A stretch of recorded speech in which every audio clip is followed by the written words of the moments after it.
GM spends a good minute carefully examining the positions of the player's models, trying to plot different points on the squares of the map, and starting to look mildly annoyed. But due to its supreme overconfidence, the demon had allowed us to position ourselves however we wanted while it was talking. No matter how you draw it, you can't catch more than 3 of us in a 20-foot radius for your Chaos Hammer. You could try a Fireball, but it has a 20-foot radius. Or you could cast Word of Chaos, except that it's banned, and has a 20-foot radius. Game night is the best night of the week. When your friends show up, the snacks come out, and it's time to slay some monsters. But it can also become a source of stress and conflict. Or, in the worst case, it can turn into the NERF Wars. Please click like and subscribe so you don't miss an episode. What I know could help you to save the dwarven race from their current plight. The dwarves don't need any help from a demon. The Glabrazu, already growing frustrated at the hero's lack of enthusiasm, decides to take this as an insult, and so it starts by backing up and casting one of the party's favorite spells, Mirror Image. I'll cast Expansion to psionically enlarge myself, increasing my size by 2 classes up to huge. Then, Azheron, we changed psionic expansion. You can't do that anymore. He means you can only increase by 1 size class, just like the enlargement spell from the PHB. Actually, both powers also now only work up to a maximum size of large in any case, so creatures already large or bigger now gain no benefit. It would have been nice if anyone had told me, considering last week when I was building Malifon, I asked if expansion had been changed and nobody said anything. I'm sorry, I thought everyone knew. Was your character all built around becoming huge? Well, not to the degree that she can't function like this. Azheron was doing some quick mental calculation, and while he couldn't achieve the same massive reach, and would deal a little less damage than if he were fully exploiting the official version of the psionic power, by only enlarging his character 1 size category each fight, he would be far more mana efficient, spending only 1/3 as many psionic power points each time. Okay, I'll whirlwind attack it with my spiked chain. You're 20 feet away. Oh, the rules for reach weapons state that the weapon's reach doubles for each category of size increase. So I'll whirlwind attack him. As a group, we had previously decided that the whirlwind attack and cleave feats should work against mirror images, which makes sense, but is still a house rule, because strictly speaking, the images, being illusions, do not count as separate opponents, and as such would not be affected. But GM was less interested in processing the attack than he was aghast at A, the ill-conceived game design of geometrically increasing weapon reach, and B, the grand design of what Azheron had built his character to do. I just can't believe that you tried to make a character with a 30-foot radius whirlwind attack! The way he said, make a character, sounded as though he meant destroy my game.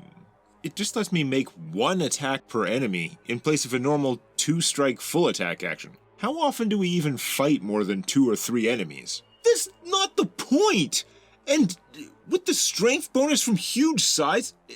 Anyway, regardless, we can't have geometric reach increase. Imagine how much you guys would be complaining if I had giants attacking you with 40-foot reach spears. Reach weapons will just gain 5-foot reach per size category, same as natural reach. Okay, well, I would have placed myself 5 feet closer then. I whirlwind the images, and against the guy, I miss. Azheron takes this well enough, and is generally quite good-natured about reasonable changes, which these ones were. But he is experiencing some reasonable frustration over the effect of compound nerfs right about now. And it doesn't help that Azheron's die rolls are abominable, resulting in a statistically unlikely streak of misses for his chain attacks. The gnomish NPC cleric makes himself useful by casting Prayer to buff the party, but then GM spends a good minute carefully examining the positions of the player's models, trying to plot different points on the squares of the map and starting to look mildly annoyed. But due to its supreme overconfidence, the demon had allowed us to position ourselves however we wanted while it was talking. No matter how you draw it, you can't catch more than 3 of us in a 20-foot radius for your Chaos Hammer. Chaos Hammer is an alignment-based damage spell, dealing solid damage to lawful creatures, but less to others. So against a mixed alignment group of heroes, it needed to hit a lot of targets to make it worthwhile. You could try a Fireball, but it has a 20-foot radius. Or you could cast Word of Chaos, except that it's banned, and has a 20-foot radius. Varian's suggestions may have been funny to Azheron, and possibly Omit, though his poker face didn't show it. But the Glabrazu is not amused, and quickly demonstrates that it is not an opponent to be trifled with. It flies up out of reach of Azheron's now enlarged chain, and overwhelming physics itself with brute force of magic, it entraps Balkoth in a column of reversed gravity. Dope. A no saving throw effect, invisible except for the fact that the hardy dwarf began falling upward off the ground. Omit backs off very far, very fast, and prepares himself to react to things as they happen. In other words, he does nothing. Azheron uses the innate levitation of his new character's Elocator prestige class, a psionic class he and Omit had in common, and which GM had momentarily forgotten, which combined with his much reduced and yet still significant reach allows him to continue to attack, and miss, the monster. Balkoth struggles to find any way to escape the upwards falling effect, though fortunately, and somewhat ironically, his ring of featherfall is slowing his ascent. Varian, who had been holding back a little, dispels the magic that was allowing the demon to fly, and it plummets, suffering minor falling damage but major embarrassment, immediately making the Scion the demon's preferred target. Power word stun! It unleashed its once-per-day trump card, automatically stunning Varian, who, having expected this ever since they first sighted the Glabrazu, threw up an augmented intellect fortress in response. Knowing that his psionic shield had no effect against the power word spell itself, but hoping it would protect nearby allies from damage spells while he floated helplessly for the rest of the battle. How badly do you want to play your backup character? I'd rather survive.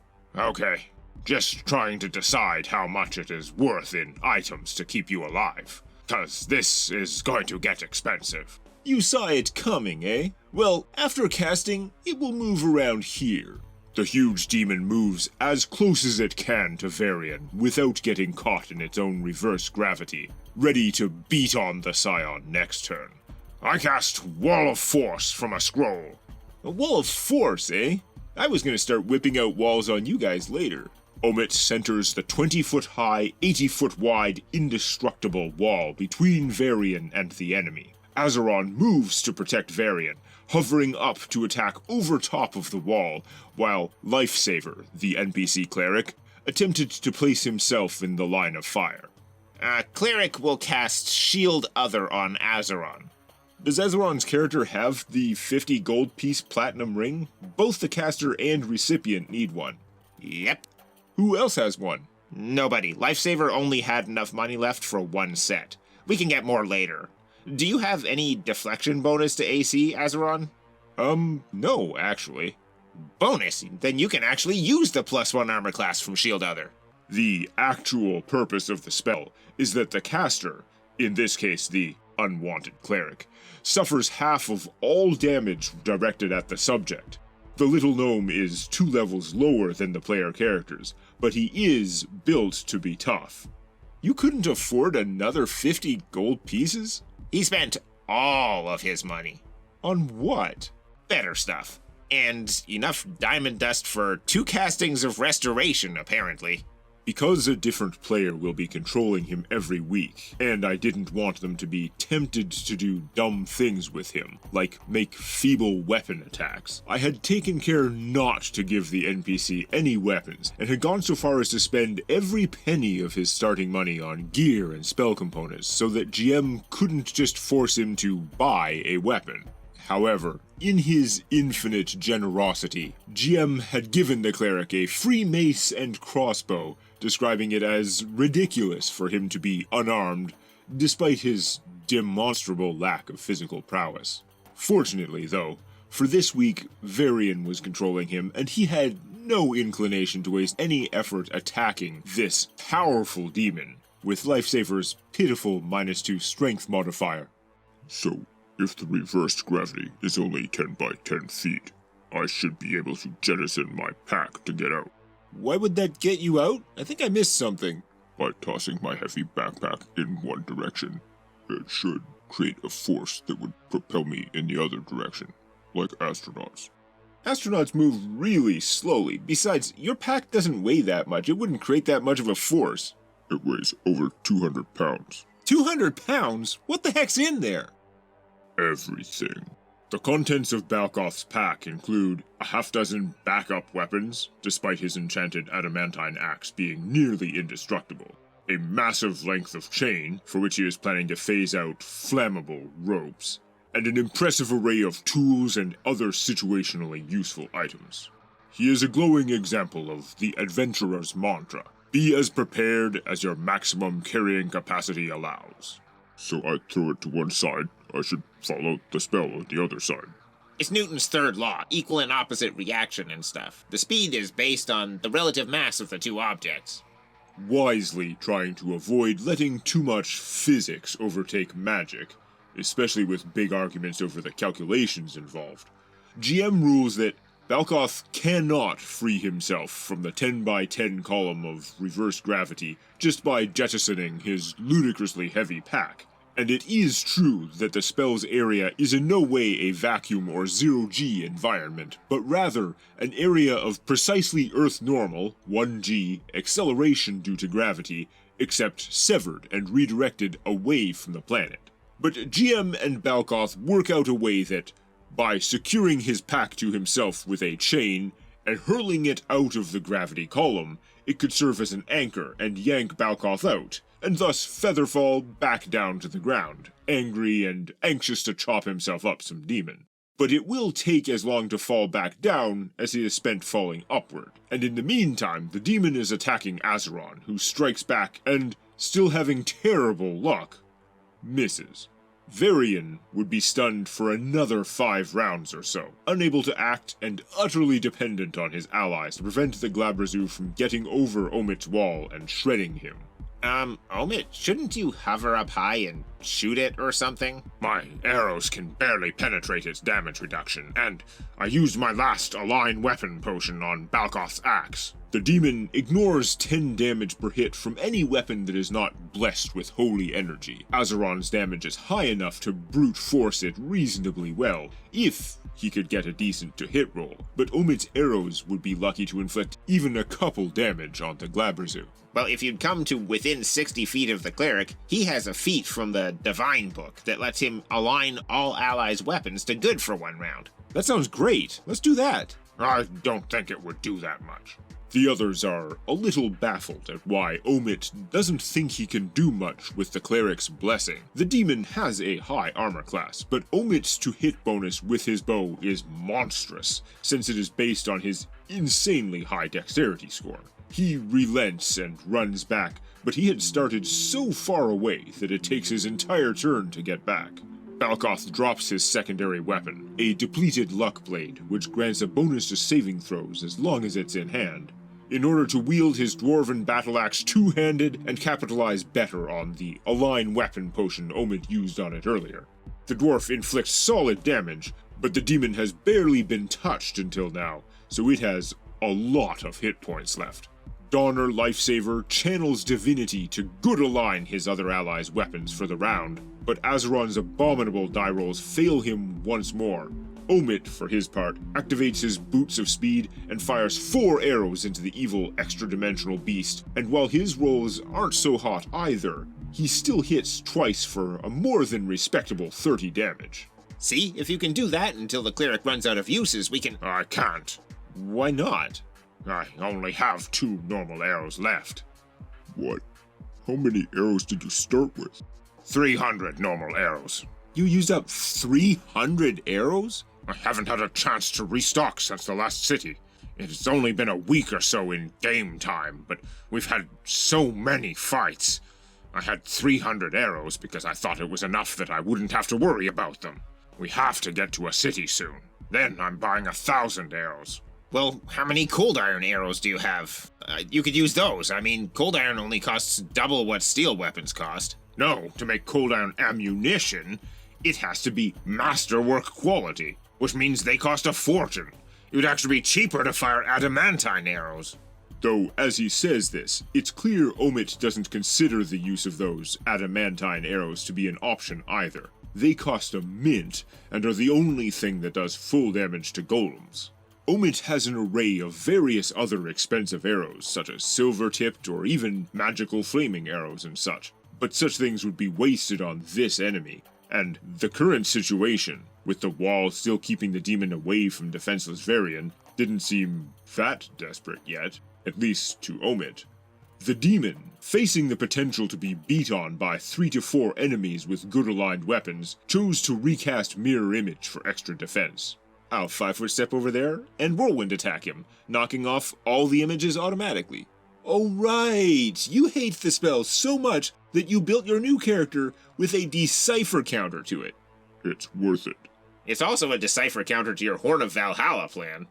According to the Hitchhiker's Guide to the Galaxy, the term Decipher counter originates from a moderately successful manufacturer of collectible card games best known for its Star Trek and Star Wars licensed games. It refers to the situation where a collectible game card was printed which was accidentally made too powerful. But because the company was unwilling to ban or restrict cards, they would instead, in their next expansion, print a new card whose only and specific purpose was to counter, negate, or brutally punish the previously overpowered card, often referencing it by name in the new card's rules text.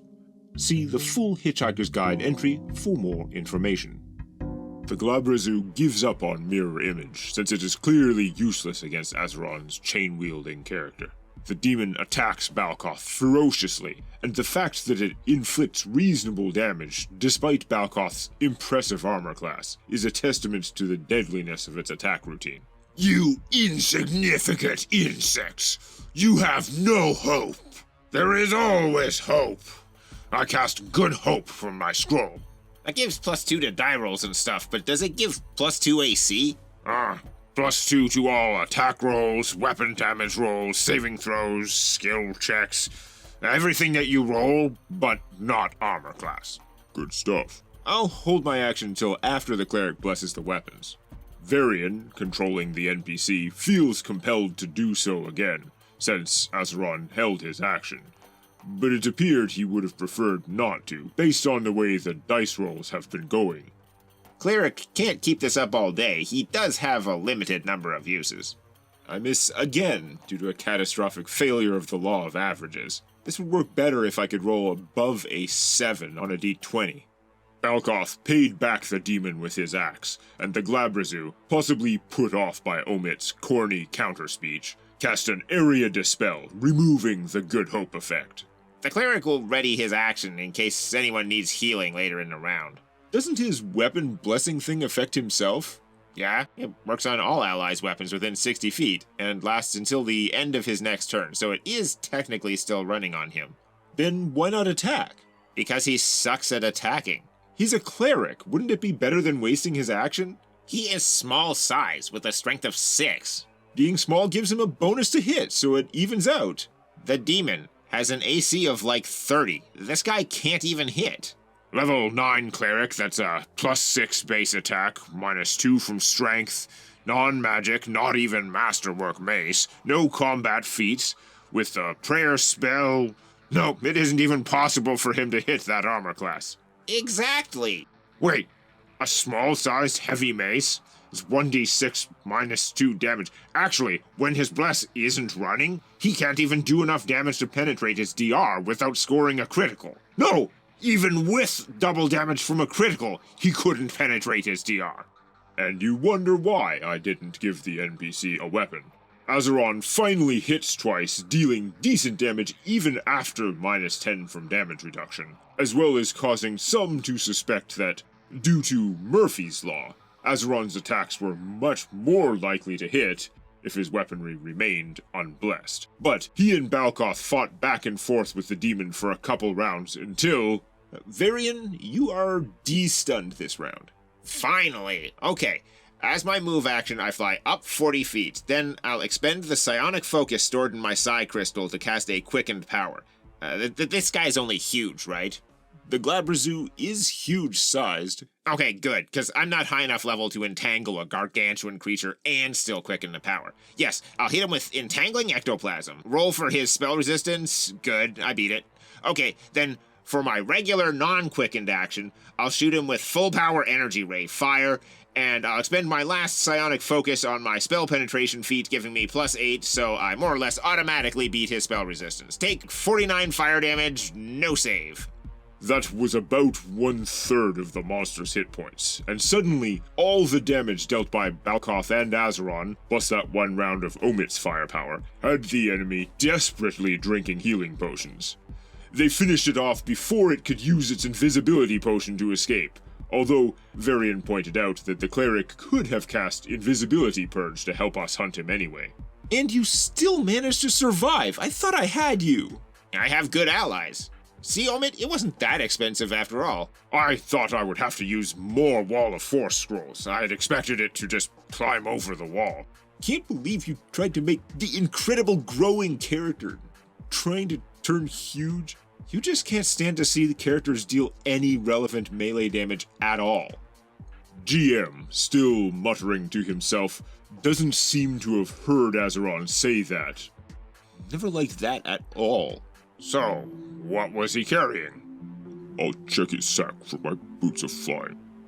There's nothing in his sack except for the corpses of that Thrycreen war party you bypassed earlier. He has a Ring of Protection +3, some potions, Potion of Invisibility, some healing potions. None of that stuff makes me fly. Psionics is always the problem. Hey, we leveled! The heroes are once more triumphant, but they badly need to replenish their supplies, and to defeat their greatest foe, role-playing. Next time on the NERF Wars. Please like and subscribe for more Don't Try This at Home antagonistic D&D. I also make a fully animated D&D campaign called Sea of Secrets, which you can watch right now, and there's no way I could keep that up without my generous patrons, especially the members of the organization.